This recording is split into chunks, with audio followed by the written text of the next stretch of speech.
Rydyn ni gyd yn gwybod bod ailgylchu yn bwysig, ond... Wel, mae'n anodd. Mae'n cymryd gormod o amser. Ac mae'n creu llanas yn y tŷ. Nac ydi. Y cyfan sydd ei angen arnoch yw offer cywir a'r wybodaeth gywir. Mae'r rhan fwyaf o'r offer sydd ei hangen arnoch i ddechrau ailgylchu yn rhad ac am ddim ac ar gael o'ch cyngor lleol.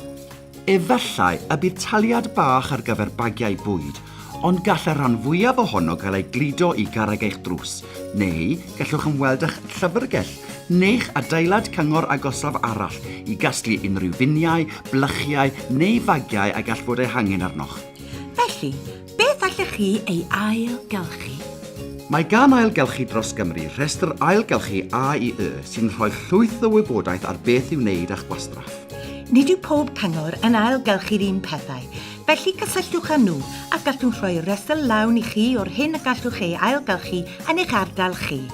Gall pob bwyd gael ei ailgylchu os ceiff ei wneud yn gywir, nid yw'n drewi, ni fydd yn denu fermyn ac mae'n hawdd dechrau. Mae gwasanaeth ailgylchu gwastraff bwyd ar gael ymrom pob rhan o Gymru ac fel arfer mae casgliadau yn digwydd unwaith yr wythnos.